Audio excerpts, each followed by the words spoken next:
Primeiro, nós temos que considerar o que é salvação, o que é um cristão verdadeiro, qual o valor da obra de Cristo na cruz ao remir o pecador.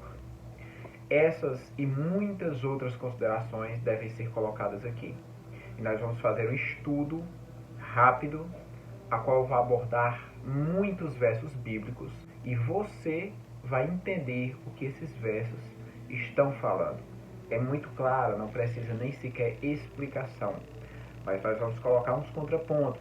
E eu sei que você tem versos que possam negar essas afirmações que eu vou colocar aqui, mas ao lembrar desses versos, eu vou contrabalancear, porque alguns têm que ser colocados no contexto que o autor quis falar, daquela época, daquela igreja, daquele momento. Primeiro, eu quero, antes de iniciar, indicar 2 livros para que você conheça não só esse ponto de vista, como também outras camadas. E você pode adquirir esse livro, Doutrinas da Graça, da editora Vida Nova, e também esse outro livro que é até maior e mais rico do que ele em informações, que se chama Vivendo para a Glória de Deus. Vai abordar bastante, não só esse tema, mas temas complementares a esse que eu estou me propondo a ensinar hoje. Então vamos prosseguir o estudo. E você vai entender, à medida que passa, até o fim desse vídeo, o que realmente a Bíblia diz sobre isso. Então eu já separei alguns versos aqui para que possamos estudar. No livro de Lucas, capítulo 22, verso 32, ele diz o seguinte: próprio Jesus, mas eu roguei por ti, se referindo a Pedro, para que a tua fé não desfaleça. E tu, quando te converteres, confirma os teus irmãos. Apacenta, ajuda. O próprio Jesus disse aqui que Pedro não era convertido. Ele mandou e deu essa ordenança para que quando Pedro se convertesse, aí sim fizesse isso. Isso mostra que muitas pessoas estão seguindo a Cristo apenas com as pernas, indo às igrejas, mas estão lá apenas de corpo, não de alma. Isso confirma também o verso a qual Jesus diz que nem todos que estão em Israel são israelitas. A porta é estreita. Quando Pedro cita na sua segunda carta, no capítulo 1, verso 10, aquele verso, e ele diz assim: portanto, irmãos, procurais fazer cada vez mais firme a vossa vocação e eleição, ou seja, escolha de Deus. Porque fazendo isso, nunca jamais tropeçareis. O que é que ele está falando aqui? Ele está dizendo que o verdadeiro cristão, ele tem a atitude de buscar cada vez mais fortalecer essa fé, para que não caia, e não há problema mortal em você cair em erros, mas em viver nesses erros. Mateus 10, capítulo 22, Jesus diz que nós seremos odiados justamente por defender esses princípios. E ele diz que quem perseverar até o fim será salvo. Só que entenda o ponto de vista. Não é quem perseverar até o fim, através dessa perseverança, conquistará a salvação. Essa pessoa, ela vai perseverar até o fim porque ela já tem a salvação. Então essa graça que foi dada a ela vai fazer com que ela persista perseverando até o fim. E não o contrário. Muitos acreditam que você vai perseverar até o fim para ter essa graça. Na verdade é o contrário. Você só persevera até o fim porque você já tem a graça, não que você vai adquirir. E a questão aqui é, eu perco essa graça se eu fizer alguma coisa? Porque tem verso que fala que alguns provaram os dons do reino, participaram do nosso meio e tudo mais, e depois se desviaram. Essas pessoas simplesmente nunca conheceram a Cristo. É por isso que Jesus fala que quando ele voltar, vai pegar aqueles lobos que estiverem à sua esquerda e vai dizer: eu nunca vos conheci.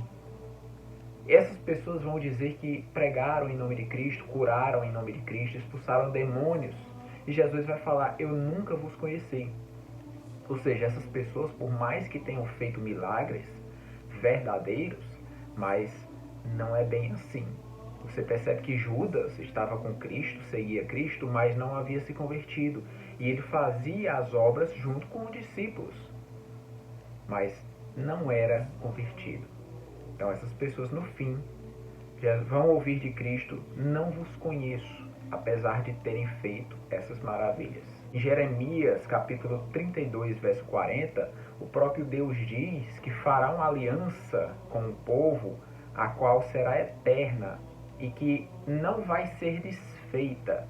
Essa aliança vai fazer com que o povo tenha temor nos seus corações, para que nunca mais se apartem de mim, disse Deus. Ou seja, as pessoas que são seladas verdadeiramente com o Espírito, verdadeiramente, não é qualquer uma, é verdadeiramente, essas pessoas jamais vão se apartar de Deus. Elas não vão conseguir se apartar. Deus vai ser uma espécie de oxigênio.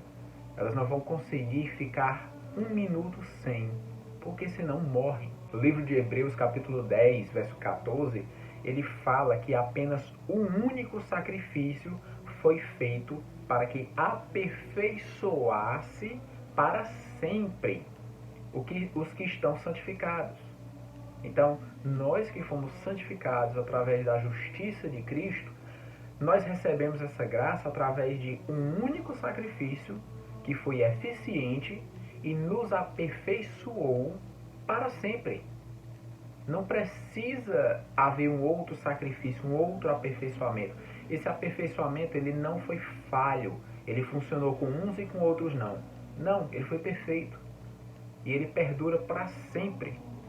Então nós chamamos essa doutrina de perseverança dos santos, porque os verdadeiros convertidos, que são poucos, vão perseverar até o fim. Eles vão, não é que não possa cair em pecado, vão cair em pecado, sim. Mas a perseverança em se limpar, em evoluir, em melhorar a sua espiritualidade para com Deus, vai ser até o fim. Então, esses verdadeiros convertidos, eles têm essa marca de sempre buscar atingir o grau de santidade mínimo necessário para dizer: eu sou um cristão, eu sou um seguidor de Cristo, eu busco seguir a Cristo. Do livro de 1 Pedro, capítulo 1, do verso 3 ao 5, você vai ver especialmente lá no finalzinho, que ele diz que mediante a fé nós estamos guardados na virtude de Deus para a salvação. Quando você procura no Novo Testamento, você vai ver passagens a qual toca no livro da vida. E diz que no livro da vida, os nomes dos salvos estão escritos lá desde a fundação do mundo. Jesus começou uma obra na cruz, uma obra de purificação, de santificação. E aqui no livro de Filipenses, capítulo 1, verso 6, ele diz que o mesmo Cristo que começou essa boa obra, ele aperfeiçoará até o dia da volta do Senhor. João capítulo 10, do 27 em diante, diz assim: as minhas ovelhas, disse Jesus, ouvem a minha voz e eu as conheço e elas me seguem. Então ele continua dizendo: eu dou a vida por elas e nunca hão de se perder. Ficou bem claro aí? E ninguém as arrebatará das minhas mãos. Ninguém vai tomar elas das minhas mãos, porque são minhas, como disse Cristo. Meu Pai, que as me deu, é maior do que todos, e ninguém pode arrancá-las das minhas mãos. Você quer ouvir mais? Sabe Romanos 8, quando Paulo diz: quem nos separará do amor de Cristo? Será tribulação? Será angústia, perseguição, fome, nudez, perigo, espada? E aí ele começa a enumerar várias coisas. Será que alguma coisa dessas vai nos separar do amor de Cristo? Será que minha conta bancária vai separar? Será que um relacionamento vai me separar? Será que alguma coisa que eu fiz no passado vai me separar? ou do futuro? O próprio Paulo fala: é certo que nem a morte, nem a vida, nem os anjos, nem principados, nem potestades, nem o presente, nem o futuro por vir, nem altura, nem profundidade, nem alguma outra criatura poderá nos separar do amor de Deus que está em Cristo Jesus, nosso Senhor. Olha o que Jesus fala em João capítulo 6, do verso 37 em diante. Todo aquele que o Pai me deu virá a mim, e todo aquele que via a mim, de maneira nenhuma eu vou lançar fora. Se o Pai deu você para Cristo, você vai até Cristo. E se você foi até Cristo, Jesus disse que não vai lhe jogar fora de forma alguma. Ninguém arrebata você das mãos dele. Veja só, eu estou falando aos verdadeiros convertidos. E ele continua dizendo: porque eu desci do céu não para fazer minha vontade, mas a vontade daquele que me enviou. E a vontade daquele que me enviou é essa, que nenhum de todos aqueles que ele me deu se perca, mas que eu ressuscite no último dia. Porquanto a vontade daquele que me enviou é essa, que todo aquele que vê o Filho e crê nele tenha a vida eterna, e eu ressuscitarei no último dia. Quando tem aquele verso que diz que Deus deseja que todo homem seja salvo, a tradução é todo tipo de homem. Ele quer tirar homens de todas as tribos da terra. Ele quer levar negros, quer levar brancos, ele quer levar ricos, pobres, altos, baixos, homem, mulher, reis, governadores. Ele quer levar a gente de todas as faixas etárias de idade, de condição social, de nacionalidade. O que ele quer dizer é isso. Não é que Deus quer levar todo o planeta, mas pessoas de todos os tipos, não todos os homens da Terra. Quando eu digo, eu quero que todo mundo vá para o meu aniversário, eu não estou falando que eu quero que o planeta vá para o meu aniversário, mas todo mundo, a uma classe que eu me referia especificamente, a vocês que eu estou falando isso. Então, o salvo, ele vai persistir na fé até o fim por causa de Romanos 8, 28. Sabemos que todas as coisas contribuem juntamente para o bem daqueles que amam a Deus, daqueles que são chamados segundo o seu propósito. Eles foram chamados pelo propósito de Deus. E Deus tem esse plano de eleição, de escolha. Porque eleger é escolher. Porque os que dantes conheceu, também os predestinou para serem conformes à imagem de seu Filho. Ou seja, Deus predestinou antes que você viesse a esse mundo, para que você andasse conforme a imagem do Filho dele, Jesus Cristo. Ele nos predestinou para andar assim como Cristo andou. E ele continua dizendo aqui o seguinte: e aos que predestinou, a esses também chamou. E aos que chamou, a esses também justificou. E aos que justificou, a estes glorificou. Jesus, lá por João capítulo 6, verso 65, ele vai dizer: mas há alguns de vós que não creem, porque Jesus sabia desde o princípio quem eram os que não criam. Jesus sabe quem é que vai crer nele e quem não vai. Quem é que vai segui-lo e quem não vai. E ele prossegue aqui dizendo: e ele sabia quem o havia de entregar, que era Judas. E dizia, preste atenção: por isso eu vos disse que ninguém pode vir a mim, disse Jesus, se por meu Pai não lhe for concedido. Ou seja, você só pode vir a mim se meu Pai quiser que você venha. Porque é Deus que escolhe quem vai até Jesus.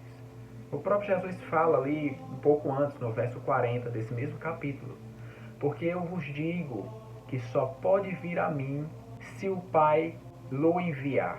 E esses escolhidos, eles foram escolhidos quando? Efésios 1, verso 4 em diante, ele responde: como também nos elegeu, nos escolheu nele, antes da fundação do mundo, para que fôssemos santos e irrepreensíveis diante dele em amor. Você percebe aqui que desde antes da criação do mundo, Deus já havia nos escolhido para quê? para que fôssemos santos e irrepreensíveis diante dele, em amor, porque todo homem é falho. Mas diante dele, nós somos santos e irrepreensíveis, não porque nós somos e merecemos, mas porque Cristo fez a justiça, pegando a santidade dele e limpando os nossos pecados. Então, perante Deus, nós somos santos e fomos predestinados, como diz o texto, desde antes da fundação do mundo, para que quando chegássemos aqui, no momento certo, passássemos a nos converter ao verdadeiro Cristo e recebêssemos a justiça de Deus. Então não há como o cristão verdadeiro apostatar da fé, se desviar da fé. Tem um texto que fala de alguns que voltaram a praticar as antigas obras e crucificaram a Cristo de novo, mas aí ele se refere a não convertidos. Pessoas que estavam como Judas, ali, rondando, participando das coisas, mas não haviam recebido verdadeiramente a Cristo no coração. Então a apostasia não é para o verdadeiro cristão, porque a pessoa que é tocada pelo dedo de Cristo jamais volta a ser a mesma. Esses falsos cristãos, como diz o próprio João na sua primeira carta, no capítulo 2, verso 19, eles saíram do nosso meio porque não eram dos nossos. Ou seja, quem é dos nossos fica. Quem é salvo fica no nosso meio. E aqueles que saem, não é que eles se desviaram, é que eles nunca foram convertidos. Então eles saíram do nosso meio porque não eram dos nossos. É como diz o apóstolo João. Então se eu sou salvo, por que Deus me repreende, me adverte para eu ter cuidado, para não cair, para não... Calma, eu vou explicar. A advertência é para o filho. E o fato de meu pai me advertir, cuidado, não atravesse a pista porque o carro vai lhe pegar, não me faz deixar de ser filho de meu pai. É apenas uma advertência para evitar que eu morra. Então, se eu sou filho, eu sou obediente. E se eu sou obediente, eu não vou fazer isso. E se eu não fizer isso, eu não morrerei. Então nós fomos vivificados por Cristo, porque antes estávamos mortos. A Bíblia diz que nós somos inclinados ao pecado, mortos em iniquidade, inimigos de Deus. Então nós estamos muito distantes, nós não queremos Deus. Quando nós nos convertemos, chegou Cristo e nos deu vida sem que pedíssemos. Nós não pedimos. Nós estávamos mortos. Morto não pede nada. Inimigo de Deus não quer pazes com Deus. Mas Cristo nos trouxe paz para com Deus através de sua obra redentora na cruz, nos fazendo renascer novamente. Todas essas obras internas e externas que vemos florescer de um verdadeiro cristão não passam apenas de frutos daquilo que nos foi dado antes, a remissão de pecados pelo sangue de Cristo, a qual foi totalmente eficaz para levar pecadores à vida eterna e sem que se percam, como disse o próprio Cristo. Foi uma obra única e uma obra perfeita, uma obra misteriosa e muito rica em graça e conhecimento. Através desse estudo, busque meditar mais e conhecer mais sobre esse tema, porque é muito importante para a questão salvífica de todo verdadeiro cristão. Hoje ficamos por aqui, espero que tenham gostado. Nos vemos nos próximos vídeos.